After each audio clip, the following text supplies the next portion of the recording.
Hey, super friends, it's Neil, and welcome back to another brand new episode of the Get Your Comic On podcast. Thank you to everyone who tuned in last week for our return. We loved reading your comments and hearing all of your wonderful things that you are looking forward to this year, be it movies, comic books, shows, everything that you are looking forward to in 2025. But most of all, we were really feeling the love bringing the show back, so thank you very much. This week, we are doing something a little bit more traditional, and we're going to be talking about some upcoming movies and shows that are coming out in the next couple of weeks. But before I tell you about what they are, I need to intro this week's, or in fact, the first of this week's guest hosts, because there are two, but they are joining me in two very different sections. So, first of all, you will know him from his reviews of Harley Quinn comics and also everything from the Something is Killing the Children universe, which is a series of comic books I really need to start reading. It's Michael. Hey, Hello. how Thank are you for you? having me. I'm really good, thank you. Excited to You be don't have here. to say that. You are part of the family. You are part of the hosting family of this show. The Bat family, as it were. Yeah. And so we are also being joined a little bit later this episode by Boy Wonder. Martin is coming back, although not on camera, albeit, to review something with me as well. So Michael and I, we are going to be talking about Harley Quinn. Season 5 has just started in the US. One episode is already out as we are recording this. The second episode will be out as this podcast releases. But we're going to be doing all things Harley Quinn, the animated series, which is very exciting. I hope you are excited too. I'm thrilled. I'm so excited.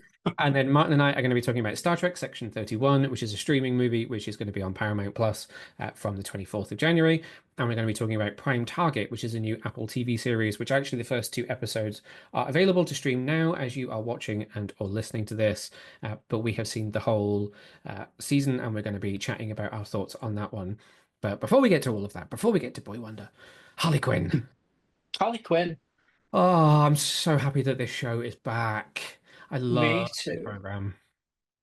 It's so good. It's probably one of my favorite TV shows around at the minute. I think Yeah, this season's probably the best it's been, which is really exciting. I totally agree with you. So I wouldn't say that there's been a bad season of this show yet. There's not been a season that I've not liked overall. I've had a few issues with maybe seasons 3 and 4 where it's not quite been the show that I fell in love with. But I Yeah, I feel feel like that. we are back.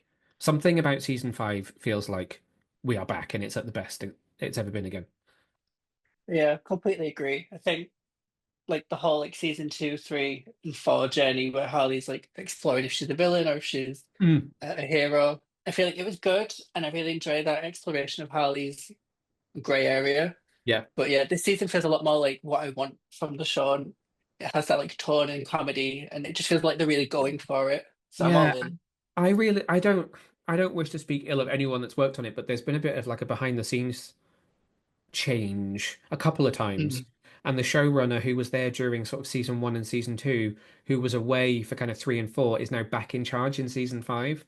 So I don't know if it's Oh, something about his work that I really gel with.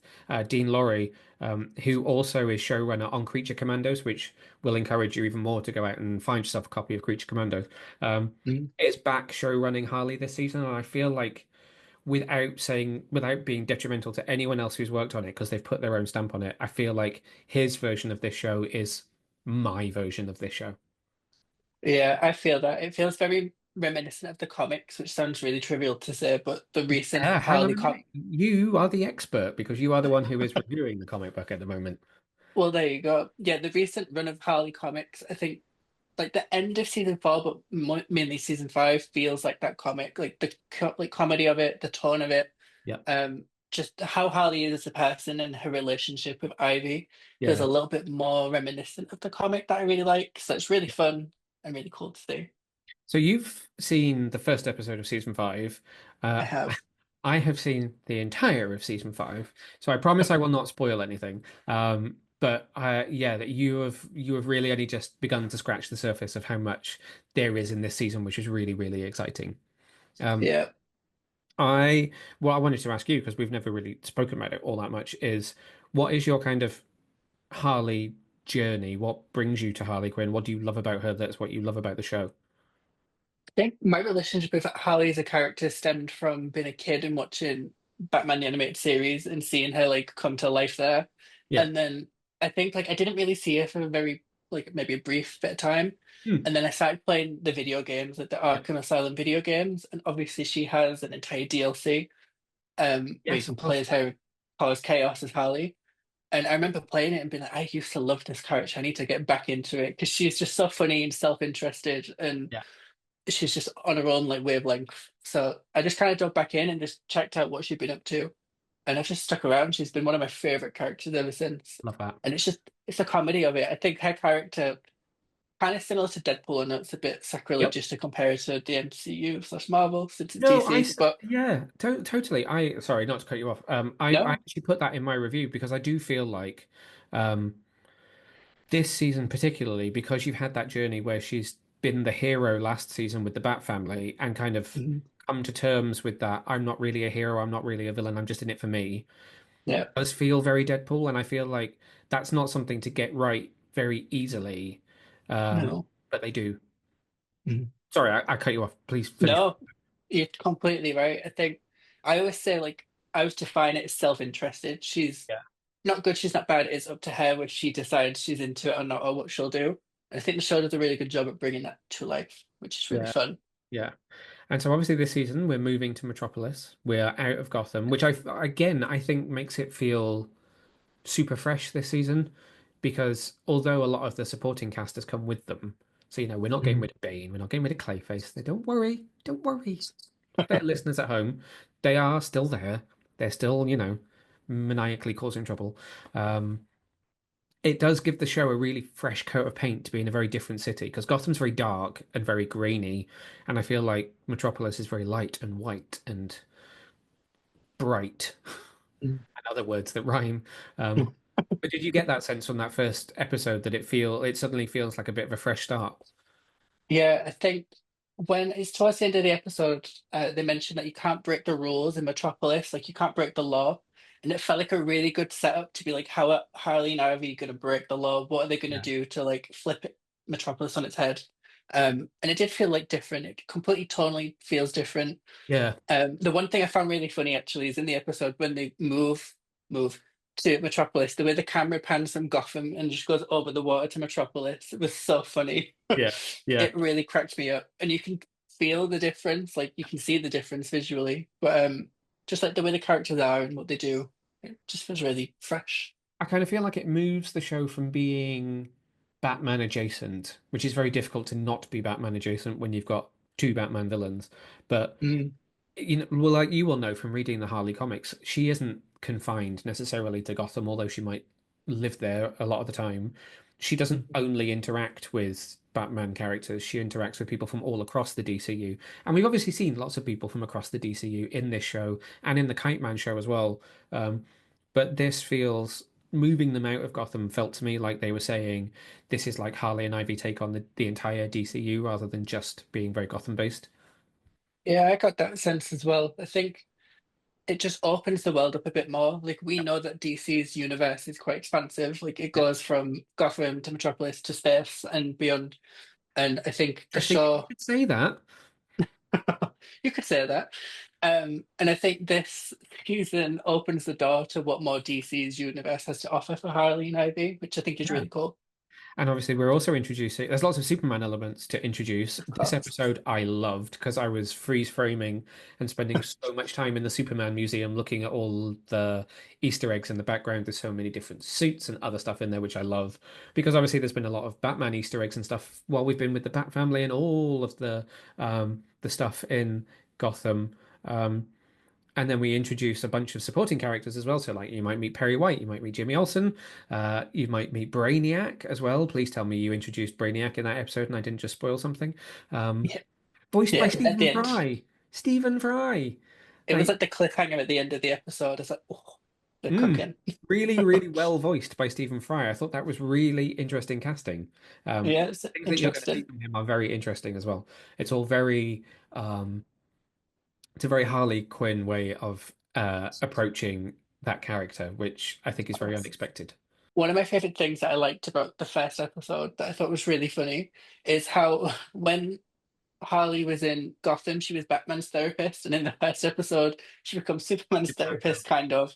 Yeah. And I just found it really funny that she's kind of got two of the Holy Trinity. I feel like we need Wonder Woman in here now to like, Oh you yeah. know, That'd be Harley's therapist to all of them. yeah. Make a move over to Themyscira for a little while. I mean, I Yeah, gave this, I did give it 5 stars. Anybody that wants to read my review of kind of it's spoiler light for the whole season, it's up on over on the website now, www.getyourcomiccon.co.uk. But if there was anything that I would have wanted a little bit more of this season, it probably would have been Superman.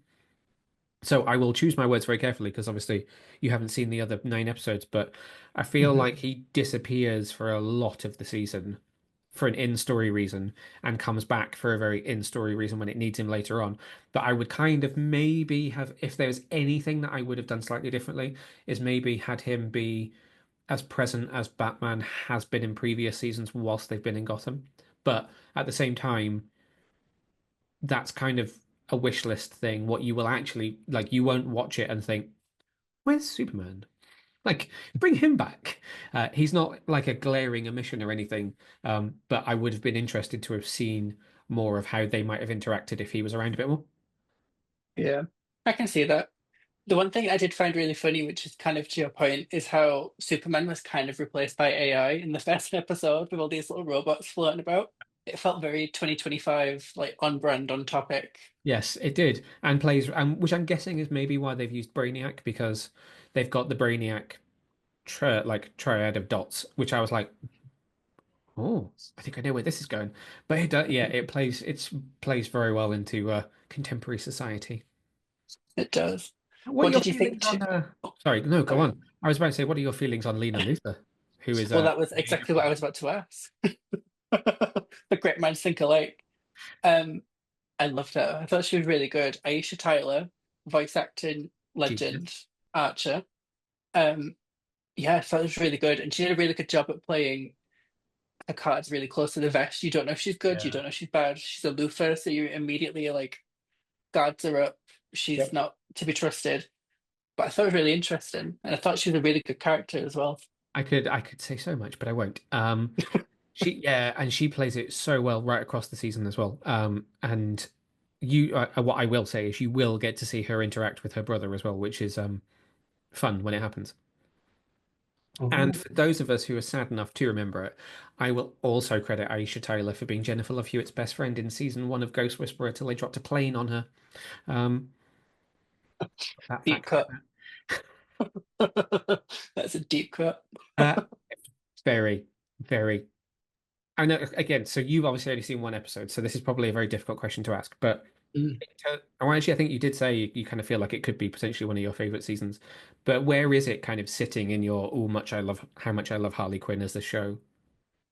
I think in one episode you cover a lot of ground with Harley and Ivy, and it was quite fun It's in the definitely going sense to of, please the fans of Harley and Ivy together, I think. yeah, I think my one critique of them as characters together as a couple is it's usually a lot of build up, and then once they get together, it's now what? You're left in this sense of what are they going to do? Yep. And I think this season, like, it's giving me faith that they're going to kind of address that and find a way for Harley and Ivy to navigate being in a relationship and exist as characters at the same time. Funny So you should yeah, say that. Yeah, because I think one of the patterns, which is probably maybe why I've been less of a fan of season 3 and 4, because obviously they only get together at the end of season 2. You get them like she runs away from the wedding with Kite Man and they drive off into the sunset together. In season 3, you get that eat bang kill tour. Um, and the show does immediately do that thing where it's like, let's find a way to add conflict so that they're not necessarily on a smooth platform with each other and it's not all plain sailing. And then in Mhm. season 4, although they are quite happy together, you've obviously got Harley with the Bat Family and you've got Ivy with the Legion. So they then add that conflict in that they can't talk about work with each other, which I felt like again put conflict between them.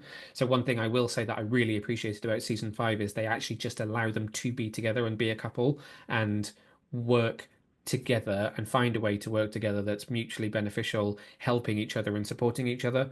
So it's a nice season for them being together and the show not going, well, we put you together, but now we're going to rip you apart. And that's not to say that there won't be a little bit of conflict or some high stakes, but yeah, for me, it's really nice to just see them allow themselves to be together for a whole season. Yeah, completely. I feel like it's just really exciting because, like you said, up until this point, they've always had something like not allowing them to be a proper couple, and Yeah. obviously doing the City Sirens with Catwoman. Oh, kind of where, kind of when. We'll find out. I thought that was Um, quite funny. I wondered whether that was a plot point that the showrunner who's left between season 4 and season 5 maybe wanted to explore, but they, when the showrunners changed, whether they that's why they then decided to wrap that up in that little flashback and then jump forwards a year. I wonder if that, I don't know, that might have always been the plan. I would have happily explored that because I think it's a great concept from the comics, but I just thought it was interesting that it set that up and then just stepped away from it really, really quickly. yeah, I didn't know how far I could spoil it, but you're completely right. You Oh, step into I it. mean, yeah, the first episode is out, so that happens very, very quickly in the Fair. beginning of the first episode.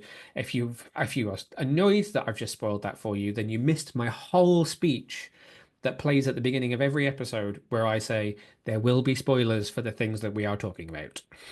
There you go. But yeah, the jumping into the sirens and them disbanding because of Yeah. the self-interest again with Harley and Ivy versus Catwoman. It was really funny. And the Enchantress nod was really funny too, like the way it kind of played into the Suicide Squad film, kind Yeah. of, and it was kind of Yeah. like a jab at that. It was really well done.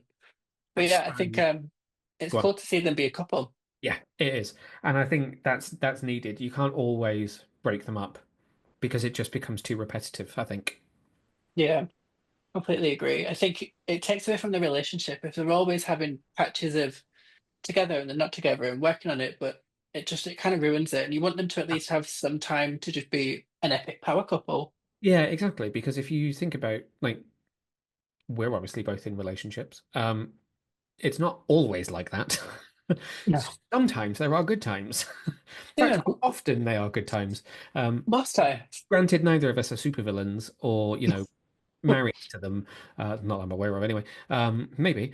Um, yeah, you Can't kind of, tell. if you want people to identify with it and to actually sort of well, not sympathize with it, that's the wrong word, but if you want us to relate to what's happening on screen, then Yeah. we kind of need to see them just exist and be themselves, which is much needed, I think. Yeah, completely. In the episode, they explore kind of like your social life death when you're in a Yeah. relationship, and they're just sat in bed and it's got no bra on, it's just comfy clothes, they're eating crappy food and watching crappy TV, and they both like look at each other and go, "We should probably go out and do something." That is so true to a real relationship. Exactly. And Exactly. it was the best I think I've ever seen them as a couple, which sounds Yeah. really sad. The fact that Yeah. them in bed doing nothing was the best I've seen them. And then I love how Um, they basically have driven Gotham into the ground just to drive home the point that it's like we should move because they're walking around and it's like chaos everywhere. And it's like, you know what? I hate it here. Let's go. Yeah, it's them sat in bed and you could just see through the window just giant rats fighting and buildings blowing up and like, should we move? Like, yeah, you probably should. Funny. Right, so I one more question on Harley Quinn for you before we move on, which Mhm. I can't answer myself because I've seen it. Tell me or tell us what you're hoping for the rest of the season, whilst I figure out what I'm going to say next because I've seen it. What am I hoping for the rest of the season? I'm hoping the comedy goes even further. I think the one thing of the show that I love the most is its ability to self-deprecate on DC, but then also take jabs at other IP and franchises that exist in a really good way, not in like a bitter way. Yeah, So I'm hoping the comedy keeps going. I'm hoping the action continues to one up itself because I feel like season 4 did a good job at yeah, driving home the action. There's also a lot of twists and turns in season 4, like certain deaths and characters. You know, yes, I feel like there's some big reveals there, so I'm hoping we get some more twists and turns because I think that's a really fun part. And then I guess my final thing I really hope the show continues to do, which is done throughout all of the seasons, so I'm just hoping it continues it now in Metropolis, is Easter eggs. I think my favorite thing with the show is looking in the background, like yes, I can see this and I can see that, and it's so nerdy and silly, but it's my favorite thing to do. yeah, absolutely. So yeah, more of that. So my verdict in my review was after 4 incredible seasons, Harley Quinn returns this week feeling fresh, rejuvenated, and ready to create chaos. With Dean Lorry back in the showrunner's chair, season 5 is perhaps the best season yet. It's dynamically written and sees Kaylee Cuoco's Quinn embracing her place in the DCU outside her home of Gotham City. 5 stars. My one thing that I will end Harley Quinn on is, and I don't know anything. I have no insider information on this, so please just listen to this as words. I'm not spoiling anything. If this is the end, which I don't know if it is or it isn't, in the streaming age, a lot of shows don't really make it past 5 seasons. Uh, I would be happy with how it ends this season. I really, really want more because I think it is in a wonderful place to do more. But if this is the end, I would be happy with this being the end. That's a cliffhanger. Yeah, it just. And with that, then we will throw over to me and Boy Wonder, who I managed to drag away from his PhD for a few minutes, so that we could talk about Star Trek Section 31, which is a brand new streaming movie starring Michelle Yeoh, which is coming to Paramount Plus a little later this week. Here's what we had to say about it. As Star Trek enters its 59th year as a franchise, Paramount Plus is looking to do something different this year and is bringing us the very, very first Star Trek streaming event movie. Now, in a way, there have obviously been plenty of Star Trek movies before. There have also been plenty of two-part episodes which have aired on TV as kind of TV movies. But this is the first time that the franchise has ever produced a entire story with a cast purposefully brought in for an event like this. So Section 31 picks up on the story of Emperor Philippa Georgiou, played by Academy Award winner Michelle Yeoh, last seen in Season 3 of Star Trek Discovery, when the ship was thrust into the future and it nearly ended her life, so she travelled back in time. Where we find her in this film, it's several years later, I think possibly even several years after where Strange New Worlds is currently set, and she is on the outer fringes of the galaxy outside Federation space, kind of living and hiding where nobody knows where she is until Section 31 catches up with her again and sends her on a mission which has lots of connections to her past in the mirror universe and forces her to kind of confront and live up to who she is and who she was when she was the emperor of the Terran Empire. It's directed by Olatunde Osunsami, who worked on many episodes of Star Trek Discovery, and it's written by Craig Sweeney.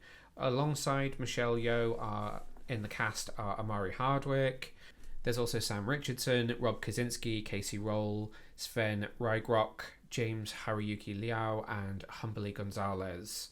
And we had the chance to watch this a couple of weeks ago, actually. We got sent a screener by Paramount Plus, and then I was also lucky enough to attend the UK special screening, and we got to see Michelle Yeoh in person as well. It's streaming from tomorrow as you are listening to this, if you're listening to it on the day it's released. So that is January the 24th, available globally on Paramount Plus. So, Boy Wonder, making your triumphant return to the podcast in almost a year. First Star Trek event movie. Let's start at the beginning. What do you think about this 100-minute, or kind of 90-minute to 100-minute format for a Star Trek story? I like the idea of it. Yeah, I'm inclined to agree with you. I think if you've got a good story and you've got maybe a character who is already established, like Georgiou, who may be...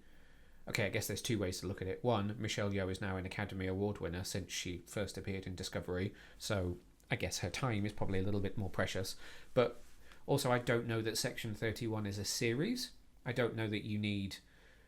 I suppose you could do a 10-episode event like Picard, but as a series like, say, Discovery or Next Generation or Strange New Worlds, I don't think Section 31 works. So I think when you've got a scenario like that, but you've got a good story to tell, I think as a format this could work pretty well. I agree. And so let's talk about the story of Section 31. It feels very much like... I keep saying this to people. Anyone who's kind of asked me about it, I've said, it feels like Mission Impossible in space. It doesn't feel very Star Trek. It is very much set in the world of Star Trek. There are lots of recognisable elements of Star Trek, but it is very different tonally because we're outside the Federation. We're not even really seeing any Federation ships. We're not seeing any Starfleet uniforms. We're very disconnected from everything that we would know of as Star Trek. And doing this action adventure type story. What were your thoughts on first watch about a very different kind of Star Trek? I It didn't land for me, I would say. Okay. Why didn't it land for you? I think I Too liked. different? Yeah, well, I don't know. I liked Giorgio. I liked her backstory. I liked learning more about that. I just think everything around it let it down a bit for me. Maybe it was too far removed from Star Trek. And I suppose that's going to be, I think, a really big point of conversation for people in watching this, because I enjoyed it. I think it is an enjoyable action adventure set in space, but there is a kind of a story and an argument about whether Star Trek this far removed from the Federation and from Starfleet is still Star Trek. Now, I am very much part of the All Trek is Trek movement, so yes, it is, but I guess it's how well and how much you can connect with them experimenting with other types of stories that step outside Starfleet. Is Star Trek without Starfleet? And I mean, technically, she is part of Starfleet because Section 31 is part of it. But we're not playing by the general rules. We're not on a very recognizable type of ship. So, yeah. I'm fine with all that. I just didn't like the surrounding cast. Okay. The characters slightly irritated me a bit, and I found it very jarring. They didn't really mix together as a group of people. So something for me, which I think... So I'm giving this 4 stars in my review over on the website. But something that doesn't necessarily work for me is I still feel like this is almost like an extended pilot. And I think there's a lot for me to enjoy in the action, in the adventure, and especially Giorgio, because I think Michelle Yeoh is amazing. And similar to you, I thought the backstory was nicely done, particularly in the opening with the young Giorgio, where I think Miku Martineau does an amazing job of playing the young version. But then we get slightly lost in trying to set up a group of characters who could appear in a sequel or something else. And I think if you're doing a movie as a movie, I suppose if you're thinking about Mission Impossible, if you go back to the first one, although it does set up characters who appear in other movies in that franchise, it didn't feel like that's what they were doing. And I think there are certain scenes in this, like the very final scene of the group together, kind of toasting themselves and championing their next mission, that almost feels like, that makes it feel like a pilot. And that was something you said about it feeling very piloty. Yeah, I almost felt like, oh, this is the start of a series where we're going to go next with it, but then like, oh, we're not really going anywhere with this. This is it. Yeah, doesn't quite have an air of... It doesn't quite finish itself off enough and round itself out nicely enough to feel like a standalone project. It feels like the beginning of something else. Which, yeah, I think that's my biggest issue. I don't have many issues with the story itself. So you just touched on the supporting cast a bit there. Was there anyone that you did like in that cast? I like the main man from 31. So Amari Hardwick, yeah. That's Alok. Yeah, I think he plays very well against Michelle Yeoh. I like the dynamic between the two of them. It feels like there might be a bit of a romantic-y type spark there, but the story doesn't play out that way. They're more... I feel like it's almost played in a way that they challenge each other. Yeah. I wasn't quite sure how the rest of them fit together. It's almost a bit like a really bad Suicide Squad. They're a bit disparate, aren't they? So you've got Sam Richardson, who plays Quasi, who is a shapeshifter. Really great visual effects on his shape shifting, which we'll come on to kind of effects and stuff in a minute. You've got Rob Kaczynski as Zeph, who is a like a sort of weird body dysmorphia mech type guy. Looks a bit proto-Borg, but not Borg because they don't exist yet. Sven Rugrok as Fuzz, who is a robot, kind of android Vulcan with a tiny little... Oh, don't say little, he'll be offended. Weird microorganism inside him. And then you've got Casey Roll as Rachel Garrett, which is a name that will spring in the back of the mind of many Star Trek fans because she is a character from all of about 15 minutes of screen time in Next Generation episode Yesterday's Enterprise, where she is the captain of the Enterprise C, which is a nice little connection to Trek Legacy. any of those others that you did like the character or felt worked as a character themselves, just not necessarily in the group? They probably all worked individually. I just felt that they were all a bit too overly hyped. Like Rachel was too Starfleet. She's very Starfleet, isn't she? It feels like the blueprint for her character was she's got a Starfleet stick up her ass and she needs to learn to relax a little bit, which she does across the arc of the film. But I know what you're saying.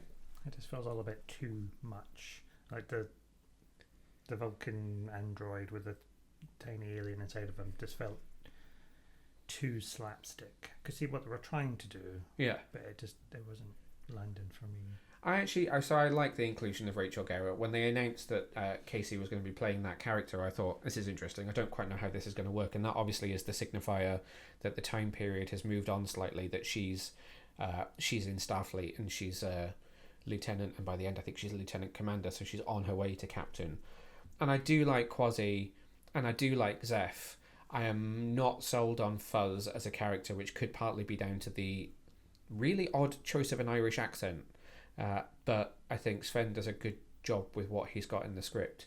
But there is an awkwardness to bringing them together, because it feels like they're supposed to have been a team already that is then thrust around Giorgio when she's brought into the mission. And I don't feel like there's enough of a connection between people. No, and it's a very different 31 than we've seen in Disco as well. It doesn't fit for me. Okay. I do think it feels very different as a type of 31. It feels like a 31 that would fit in a Mission Impossible action adventure movie better. So I feel like they flexed what 31 does a bit to fit this. So you mentioned there that you liked the backstory of Giorgio and where that goes. How about how that ties into the kind of weapon and the apocalyptic thing that they're after? How do you feel about that journey to get to that? I mean, I could probably do without it, to be honest. I mean, just give me more Giorgio. Just give me 100 minutes of Michelle Yeoh. Yeah, I mean, I think that was, if you had more of that, more of her being the sort of anti-hero, yeah, and sort of playing the facade that she doesn't want to help, but she does really want to help. So yeah. give me more of that. Yeah, and lose the noise. Yeah, that's fair. Okay, let's talk about the production, because again, this is the first time we're seeing streaming Star Trek on this scale. So this is bigger than a show, not theatrical, so still very much made for streaming and TV viewing. What did you think about the production? Let's talk about let's do visual effects last. Let's do like practical stuff first. So like set design, costume design. How did that all work for you? Did it feel bigger than a show? Did it feel like a TV movie event? Yeah, I mean, you couldn't fault any of the production of it at all, or how it was executed. That was all excellent, really. Same with the visual effects? Yeah. I'm inclined to agree with you.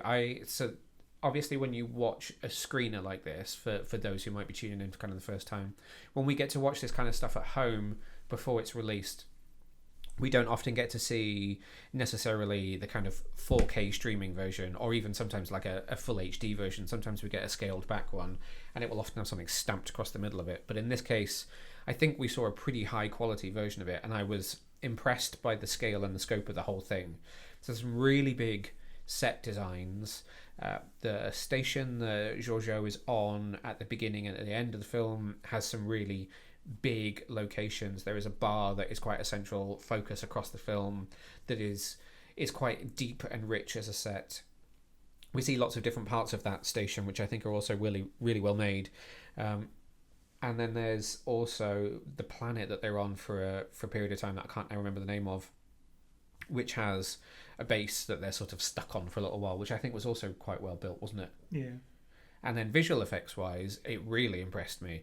So the opening flashback in the mirror universe, we see this huge ship kind of lurking over the top of where Giorgio grew up as she is going through her final trial to become emperor.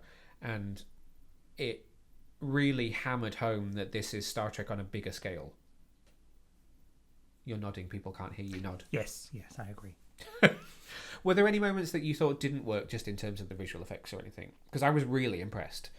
There was a moment when I watched it back on the big screen at the premiere that felt a little and I'll give you the irony in a second, that felt like it didn't work quite so well. But on the whole, I was, again, seeing it stretched onto a bigger screen, it still looked really impressive. Yeah, there was nothing that jumps out at me like, well, that was hinky.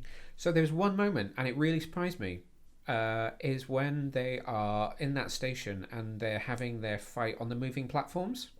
I suddenly thought, oh, the background looks a little bit hinky. Turned out it was filmed on the volume. So it wasn't even like a bad green screen moment. It was actually just that they used the big LED screens for that whole sequence. And I mean, it didn't look bad. That was a moment that I thought, oh, okay, this isn't perfect. But on the whole, I was really impressed by pretty much everything I saw on screen. I think that's all we need to say about Star Trek Section 31. I think, me personally, I'm giving it 4 stars. I enjoyed it. It does feel very different, but I enjoy the versatility and the experimentation that the producers are trying to see what works with Star Trek in the streaming landscape, where necessarily series might not always be the way to go. I think there are a couple of issues with the story that mean it doesn't quite land that 5th star, but I would definitely recommend it. Definitely recommend, if you enjoy seeing Michelle Yeoh as Georgiou, diving back into her history and discovery if you've not already seen it. So for me, it was a big win. Your final thoughts? Yeah, I would give it a solid 2.5, 3 worth a watch, but just don't get too hung up on it being overly Star Trek. Okay.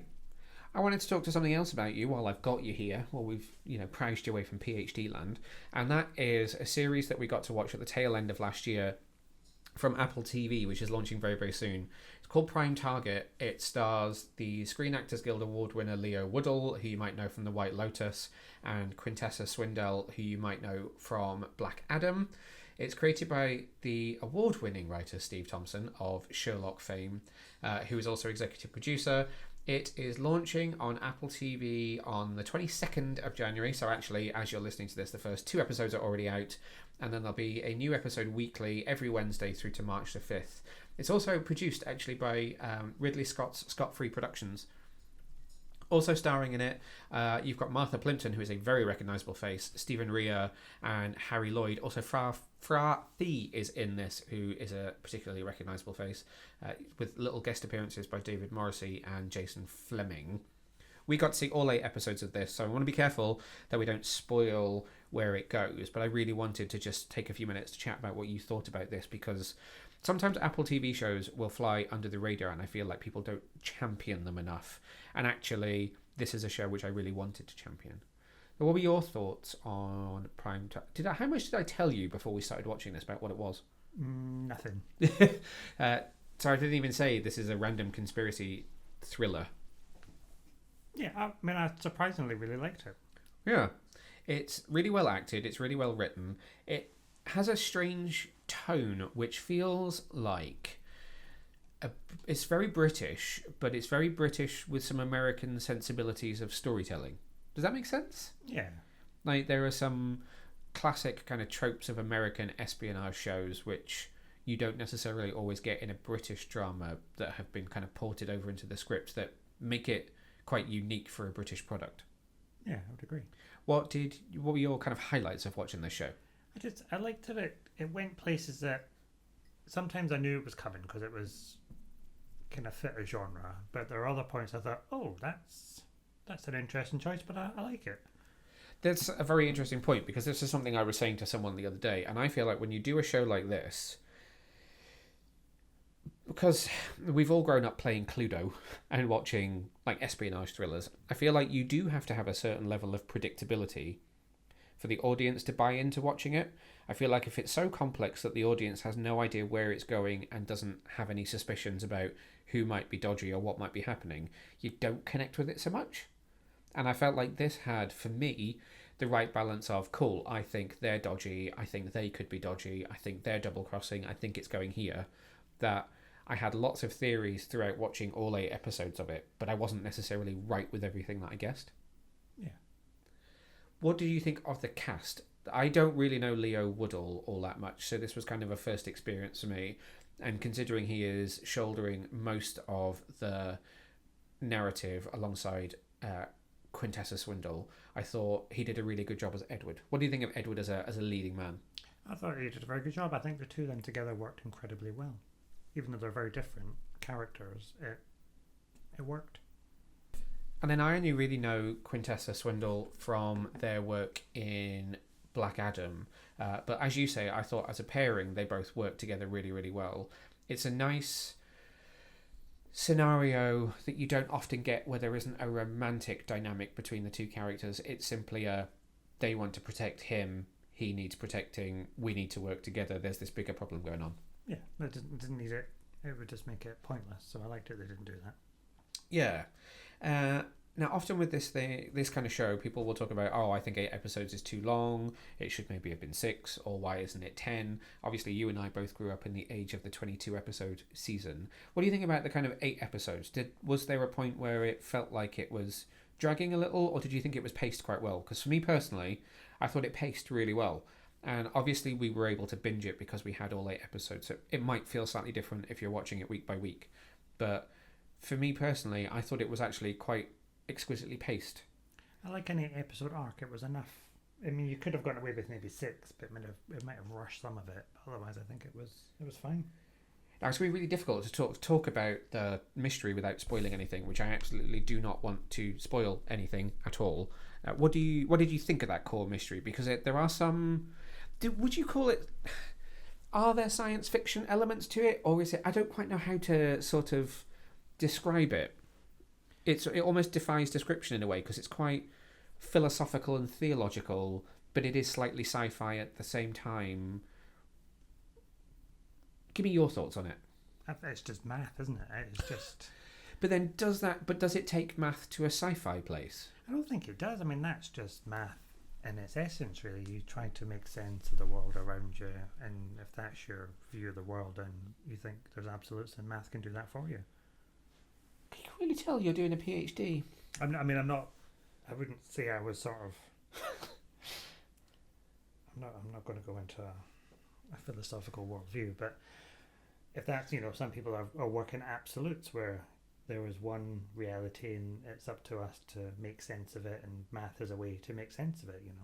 Nothing is unpredictable. You can predict it with math. Yeah, what some people would say. Well, for me, it's that. And I said this to the PR team when they'd asked me for a few brief thoughts on it.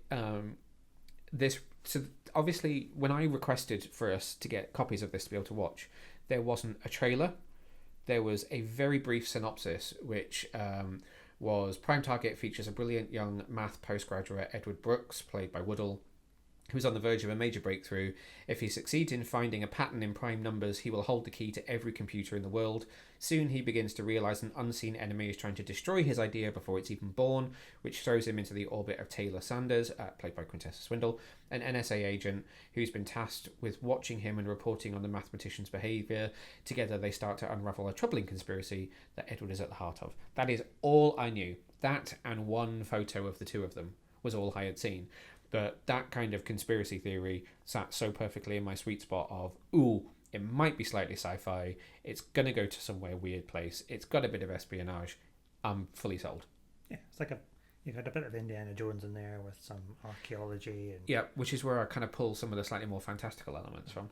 But I mean, again, it's fairly sound if you look at math history and where it all comes from. It's that sort of predicting the unpredictable in a way. And before we do accidentally end up saying something particularly spoilerific, so we're happy with the story, we are happy with the cast.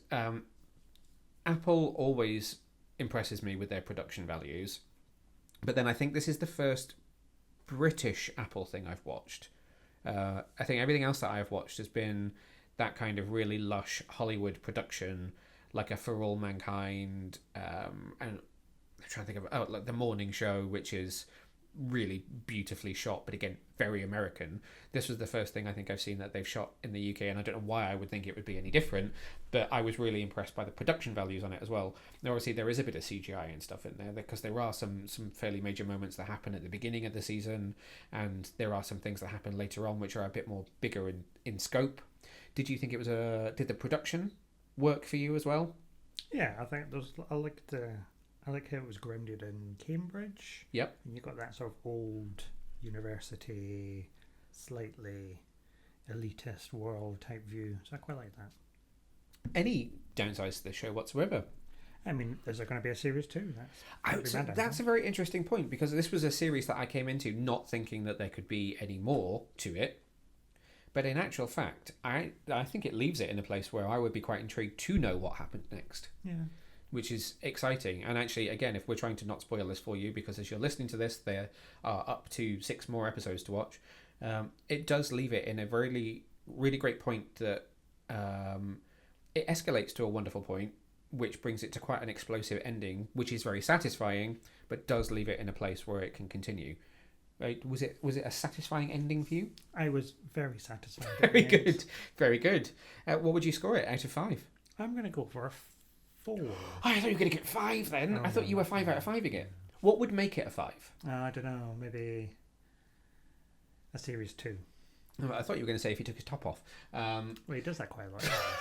I also give this a 4 out of 5. I think the only thing that could make it sit in more of a sweet spot for me would be if they pushed the boundaries of the slightly weird sci-fi bits more, which you don't necessarily need to do, and that's a wish list. Other than that, I think it's really well acted, really well made, really well written.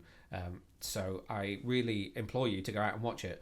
So you can catch the first 2 episodes on Apple TV now, and the rest of the 8 episodes will roll out every Wednesday between now and March the 5th.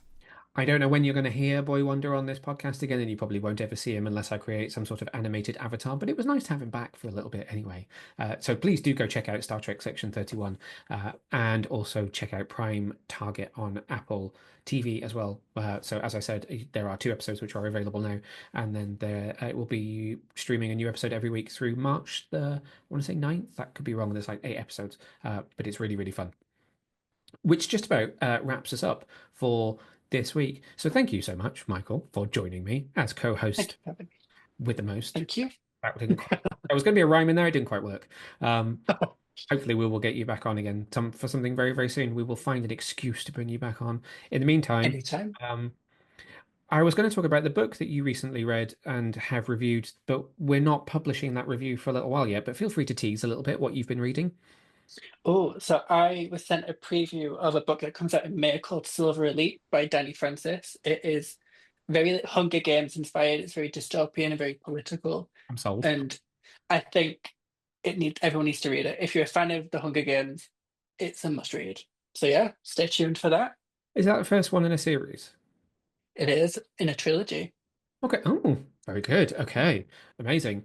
Well, we will be back in just a couple of weeks' time. I was panicking today about what I was going to say as to what we were doing in the next episode. But the really good news is that we're going to be covering at least one of the topics that we're going to be covering is Your Friendly Neighborhood Spider-Man, which is a brand new 10-episode animated series, which is starting on Disney Plus on the 29th of January. So by the time our next episode drops, there will be 2 or 3 episodes out. It's got a bit of a weird release schedule. So there's 2 episodes dropping on the 29th of January. Then there's 3 episodes dropping the week after, 3 episodes again the week after that, and then it ends with 2 episodes on the 19th of Feb. So it's going to all be out within the space of about 4 weeks, but there's 10 episodes. As I am saying these words to you right now, I have already watched the first episode, but it is under embargo. So I won't be saying anything other than I have seen it. But we're going to be covering that. Other than that, it's absolutely, completely and utterly up in the air. I don't know who's going to even be on with me, so it's going to be a massive surprise. But as always, please do like, follow, subscribe on whichever platform you are listening or watching to us on. If you are feeling really kind, then please do also leave us a review because it helps us to find more lovely audience members like you. In the meantime, if you want to find us on social media, we are at Get Your Comic On Instagram and TikTok and Threads and Blue Sky. And on Twitter, because as I keep saying, they went and banned us, we are at Get Your Comic On 1. Gotta put that one in at the end. And you can find me on all social media platforms at Neil Vag. Where can people find you? You can find me on Instagram at The Digital Spiral and Blue Sky at The Digital... God. And Blue Sky at The Digital Spiral also. Oh, I'm totally leaving that in the way that just happened. Love that. So until next time, please do stay safe, stay well, and we'll see you very soon. Bye. Thanks for watching, Super Friends. Make sure to like and subscribe to get all the latest from our channel whenever we release new videos.